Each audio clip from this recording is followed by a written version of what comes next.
मैं डॉक्टर बिम प्रसाद, प्राचार्य scope training and private consulting limited, Patna Beldari Chak से आज फर्टिलाइजेशन प्रोसेस, फलन प्रक्रिया के बारे में जानकारी दे रहा हूँ, है ना।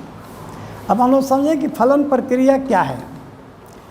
अगर हमको बिल्कुल संक्षेप में इसको समझना चाहें तो फलन प्रक्रिया में स्पर्म डिंब में, मतलब ओवम में प्रवेश करता है तभी फर्टिलाइजेशन होता है। मतलब मेल गैमेट और फीमेल गैमेट का मिलन से फर्टिलाइजेशन होता है, और इसी प्रक्रिया को हम लोग फर्टिलाइजेशन प्रोसेस कहेंगे या फलन प्रक्रिया कहेंगे। अब फिर से इसको और विस्तार से हम लोग जानने का कोशिश करते हैं। ओवरी से मैच्योर ओवम ल्यूटिनाइजिंग हार्मोन के प्रभाव से रैप्चर होता है, रिलीज होता है, बाहर आता है। ये ओवम ओविडक्ट के इनफंडिबुलम में आता है, जो इनफंडिबुलम से सटा रहता है, और वहाँ के बाद जो ओविडक्ट है उसमें सिलिया होता है। सिलिया में हलचल होता है, और उसी हलचल के वजह से ओवम आगे खिसकते हुए वो एम्पुला तक पहुंचता है, और एम्पुला और इस्थमस के जो जंक्शन जहाँ है वहाँ पर वह वहीं आकर रुक जाता है। अब आइए शुक्राणु के बारे में। शुक्राणु हम लोग जब कृत्रिम गर्भाधान करते हैं तो बॉडी ऑफ द यूट्रस बच्चेदानी के अंग में उसको छोड़ते हैं, और वहाँ से एक झुंड में शुक्राणु, जिसकी संख्या होती है 2 करोड़ एक स्ट्रा में, और वहाँ से झुंड बना के वो बच्चेदानी में, या ये कहें कि हॉर्न में, दाएं हॉर्न बाएं हॉर्न 2 होता है, वो दोनों तरफ प्रवेश करता है,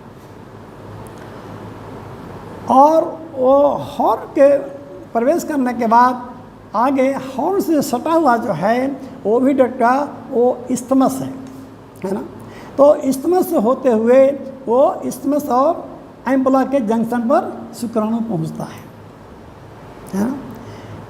इस प्रक्रिया में सशक्तिकरण करने में स्पर्म को 6 से 8 घंटा का समय लगता है, जिसको इंग्लिश में कैपिटुलेशन टाइम कहते हैं। वो अपने आप को तैयार करता है, फर्टिलाइजेशन योग्य बनाता है, और जब तक ये और इस अपने आप को फर्टिलाइजेशन योग्य बनाने के लिए, सशक्तिकरण करने के लिए 6 से 8 घंटा लगता है, इसलिए उसके पहले फर्टिलाइजेशन नहीं होगा। इसलिए ये जब इसके बाद ओवम से वो शुक्राणु टकराता है। शुक्राणु के ऊपर एक कैप होता है, टकराने से कैप अलग हो जाता है, और वहाँ से हाइलोरिनिडेज नामक एंजाइम निकलता है, और ये एंजाइम जो है हाइलोरिनिडेज, ये ओवम के पटल को सॉफ्ट बना देता है। ठीक है, वो हम हार्मोन का नाम भी यहाँ लिखे हुए हैं, हाइलोरिनिडेज, ये सॉफ्ट कर दिया। ठीक है, दूसरा एक और हार्मोन है जो जोनालाइसिन है ना। जोनालाइसिन जो है उसके वेस्टर्न में, ओवम के वेस्टर्न में छेद करता है। ठीक है, और जब छेद करता है तो उसमें शुक्राणु, एक शुक्राणु प्रवेश करता है, और प्रवेश करते ही वो वेस्टर्न पुनः बंद हो जाती है, वो छेद बंद हो जाता है। अब ये मेल गैमेट फीमेल गैमेट है ना। शुक्राणु मेल गैमेट है और ओवम है फीमेल गैमेट। जब ये दोनों मिलता है तब फर्टिलाइजेशन प्रक्रिया पूरा होता है। और ये भी जान लें कि जो मेल गैमेट है उसमें क्रोमोजोम की संख्या, जो गुणसूत्र कहते हैं, वो है 30। उसी तरह से फीमेल गैमेट, जिसको ओवम कहते हैं, उसमें भी 30 ही संख्या में क्रोमोजोम या गुणसूत्र होते हैं। जब मिलता है तब 30 पेयर हो गया, है ना। मतलब कैटल में 30 पेयर क्रोमोजोम्स होते हैं। ठीक है, अब देखिए इसका थोड़ा सा स्ट्रक्चर पर भी हम लोग देख लें एक नज़र।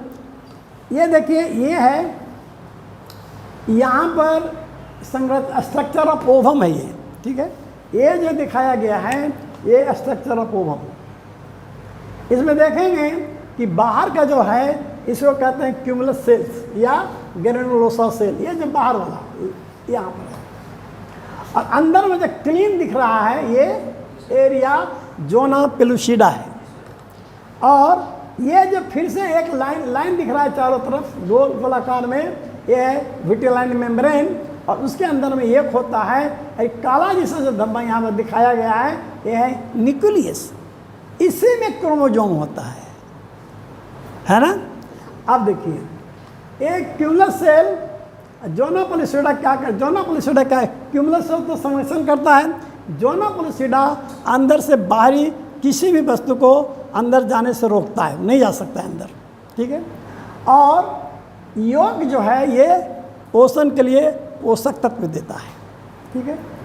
विटिलाइन मेम्ब्रेन ये भी संरक्षण का काम करता है। और ये हो गया न्यूक्लियस जो केंद्र में है काला जैसा, उसी में वो क्रोमोजोम गुणसूत्र होते हैं।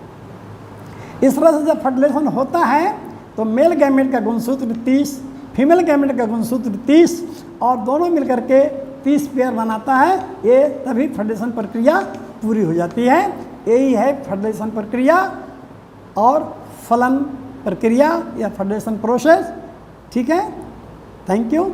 अब विस्तार से अगले क्लास में। धन्यवाद।